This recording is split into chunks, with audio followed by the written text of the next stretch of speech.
जय हिंद दोस्तों।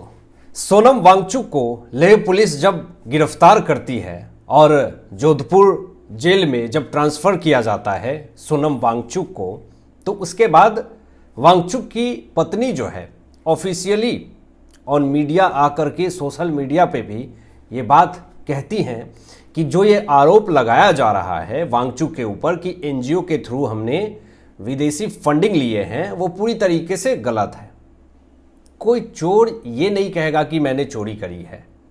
और गृह मंत्रालय जो है विदेशी फंडिंग मामले में जांच कर रही है और खबरें जो आ रही है इसमें पाकिस्तानी लिंक, टेरर फंडिंग, विदेशी फंडिंग का पूरा मामला है। लेकिन एक तरफ वांगचुक की जैसे गिरफ्तारी होती है उसके बाद वांगचुक की पत्नी क्लीन चिट दे रही हैं अपने पति वांगचुक को। जब जोधपुर जेल में वांगचुक की अच्छे से खातिरदारी हो रही है, थर्ड डिग्री जब दी जा रही है, जब पूरा ऊपर से नीचे तक मरम्मत किया जा रहा है, उसके बाद बड़े बड़े नाम सामने आ रहे हैं। अंदर की खबर मैं आपको बता रहा हूं। एक बड़ी खबर सामने आती है कि पाकिस्तान का खुफिया एजेंट गिरफ्तार हो चुका है। लद्दाख डीजीपी ने बड़ा खुलासा किया है दोस्तों। और ये जो पाकिस्तान का खुफिया एजेंट था जिसको गिरफ्तार किया गया है, वो वांगचुक से इसका पूरा लिंक था, ये भी खुलासा हुआ है। और वांगचुक जो है उस पाकिस्तानी एजेंट को कुछ ऐसे सीक्रेट जानकारियां देते थे। अब भारत के सीमावर्ती क्षेत्र पे जहां पे चीन भी है, सब है, दुश्मन देश जो है चारों तरफ से है, वैसे हालात में वांगचुक का पाकिस्तानी एजेंट से संपर्क राष्ट्रीय सुरक्षा पे खतरा है दोस्तों। और वांगचुक की खातिरदारी जब जोधपुर जेल में हो रही है तो ये पाकिस्तानी एजेंट का नाम बता रहे हैं। और ये जो पाकिस्तानी एजेंट है जिसको वांगचुक ऐसे सीक्रेट जानकारियां देते थे, और ये पाकिस्तानी एजेंट पाकिस्तान में वो सारी जानकारियां भेजता था, ये बड़ा खुलासा हुआ है। और अगर एनएसए के तहत गिरफ्तारी हुई है वांगचुक की, तो अब समझ लीजिए कि बिना मुकदमा किए हुए 1 साल से ज्यादा जेल कंफर्म है। और पब्लिक सेफ्टी एक्ट पीएसए कानून के तहत भी गिरफ्तारी बताई जा रही है। और ये तो इतना खतरनाक गिरफ्तारी है ये पीएसए कानून, इसमें तो 2 साल से ज्यादा मुकदमा नहीं भी करेंगे फिर भी ये जेल के अंदर ही रहेंगे। मतलब कि आप ओवरऑल ये समझ लीजिए कि वांगचुक जो है वो लंबा नप चुके हैं। गृह मंत्रालय पूरी तरीके से कमर कस चुकी है, विदेशी फंडिंग की पूरी जांच जो है वो चल रही है। वांगचुक के ऊपर दोस्तों आरोप लगा है, और ऐसा आरोप लगा है जिस आरोप को वो खारिज नहीं कर सकते हैं। विदेशों से चंदा लेने का आरोप लगा हुआ है, और इसीलिए गृह मंत्रालय ने वांगचुक के एनजीओ की एफसीआरए लाइसेंस को पूरी तरीके से रद्द कर दिया। एफसीआरए लाइसेंस ही रद्द हो गया तो अब वांगचुक की जो एनजीओ कंपनी है वो विदेशी से चंदा नहीं ले सकती है, यानी कि टेरर फंडिंग नहीं हो सकता है। जो राष्ट्रीय सुरक्षा पे जो खतरा मंडरा रहा था वो वांगचुक के लिए एक बड़ी समस्या उत्पन्न हो गई है। एनजीओ के द्वारा करोड़ों की हेरा फेरी हुई है, ये भी खुलासा हो चुका है। और बड़ी मात्रा में पैसे हेरा फेरी हुए हैं। ब्लैक मनी को व्हाइट मनी बनाने की कोशिश की गई है। यहां पे दोस्तों अगर इन्फोर्समेंट डायरेक्टरेट की एंट्री हुई है तो पूरा मामला मनी लॉन्ड्रिंग का है। और इन्फोर्समेंट डायरेक्टरेट जो है वांगचुक के एनजीओ की पूरी जांच कर रही है, और मनी लॉन्ड्रिंग पूरी तरीके से हुई है। जब ईडी एंट्री हो गई है तो फिर समझिए कि वांगचुक की समस्याएं और ज्यादा बढ़ गई है। अब एक बड़ी खबर यह आ रही है कि लद्दाख हिंसा मामले में 8 लोगों ने सरेंडर कर दिया है। जैसे पता चला कि वांगचुक के ऊपर एनएसए लगा दिया गया है, उसके बाद से लेह में, लद्दाख में बता दिया गया कि जो भी वांगचुक का समर्थन कर रहा था, जो भी मिले हुए हो, चुपचाप आकर के सरेंडर कर दो।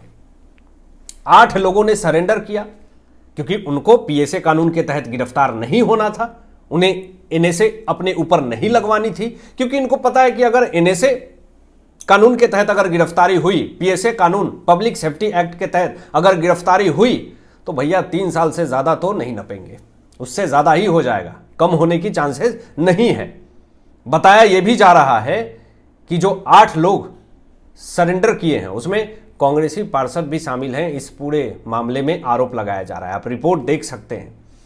यहां पे दोस्तों बीजेपी का दफ्तर जब जलाया गया तो सोशल मीडिया पे तो यही सवाल खड़े हो रहे थे कि बीजेपी से सबसे ज्यादा दिक्कत किसको है? कांग्रेस पार्टी को है। और ये आक्रोश, ये गुस्सा साफ तौर पे दिख रहा था कि लेह के अंदर, जो बीजेपी दफ्तर के अंदर घुस करके पूरी तरीके से फर्नीचर को, वहां के सामान को तोड़ा गया। ऐसा लग रहा था कि अंदर का गुस्सा जो है वो निकाला जा रहा है। और मैं आपको बता दूं कि सरकारी संपत्ति को भी नुकसान पहुंचाने की कोशिश करी गई और सरकारी संपत्ति को भी नुकसान पहुंचाया गया पूरी तरीके से। और सबसे बड़ी बात यह कि वहां पे निहत्थे लोगों के साथ भी अत्याचार किया गया। और आज जब सोनम वांगचुक गिरफ्तार हो जाता है तो सारे लोग लेह के जनता, लद्दाख के जनता जो वांगचुक के समर्थन में जो थे, जो अनशन में बैठे हुए थे, समर्थन कर रहे थे, बोल रहे हैं कि भैया हमने कोई गलती नहीं करी है, मैं निर्दोष हूं पूरी तरीके से, वांगचुक भड़का रहा था हमें। आज देखिए, आज वांगचुक के समर्थन में ही लद्दाख की जनता, लेह की जनता नहीं है। इसने क्या कमाया? इसने बस पैसे कमाए, विदेशी फंडिंग किए, टेरर फंडिंग किए, जो आरोप लगा हुआ है इसके ऊपर। आपको बता दूं कि यह मामला पूरी तरीके से राजनीति हो चुका है और अब कानूनी पचड़ों में पड़ चुके हैं वांगचुक, और अब ऐसा कानूनी पचड़े में फंसे हैं जो निकल पाना बड़ा मुश्किल होगा।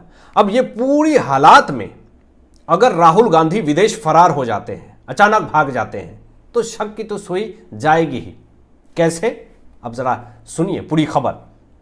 बिहार चुनाव दोस्तों होने वाला है, बिहार में विधानसभा चुनाव, और उससे पहले जो है राहुल गांधी विदेश भाग जाते हैं और साउथ अमेरिका में घूमते हुए दिखे हैं राहुल गांधी। और इनकी जो पासपोर्ट वाली फोटो है वो बड़ी तेजी से वायरल हुई और जनता ने हमेशा इनको कहा है और अभी भी ये कह रहे हैं कि राहुल गांधी पार्ट टाइम नेता हैं। पवन खेरा सामने आते हैं, कांग्रेस के प्रवक्ता, और कहते हैं कि ये इनकी निजी यात्रा थी। अब सवाल ये उठता है कि निजी क्या होता है? अगर आपने किसी को सांसद बनाया, लोकतंत्र है, वोट दे करके आपने उसको चुना, और फिर आप ये कहिए कि उनका निजी काम था। अब आप किससे मिल रहे हैं, किससे बात कर रहे हैं? राष्ट्रीय सुरक्षा की बात है। और जब भी राहुल गांधी विदेश जाते हैं तो कुछ ना कुछ ओलझोल करते ही हैं। यहां पे बीजेपी ने साफ तौर पे सवाल खड़े कर दिया कि आखिर ये टाइमिंग क्यों राहुल गांधी विदेश जाने का? सबसे बड़ा सवाल। लद्दाख में हिंसा होता है, उसके बाद ही राहुल गांधी विदेश क्यों जाते हैं? वांगचुक की गिरफ्तारी होती है, उसके बाद ही राहुल गांधी विदेश क्यों जाते हैं? क्या किसी चीज को मैनेज करने गए हैं?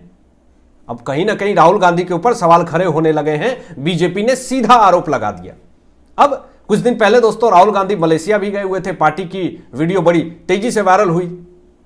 अब इसके बाद से जो खुलासे हो रहे हैं वो कहीं ना कहीं वांगचुक की भी समस्याएं बढ़ रही है और शक की सुई राहुल गांधी अचानक विदेश जाते हैं उनके ऊपर भी उंगली उठ रही है। लद्दाख डीजीपी ने साफ तौर पे बड़ा स्टेटमेंट जारी करते हुए यह कहा कि वांगचुक का पाकिस्तानी लिंक जो है वो राष्ट्रीय सुरक्षा के लिए खतरा है और वांगचुक ने भड़काऊ भाषण दिया और उसी से हिंसा फैली।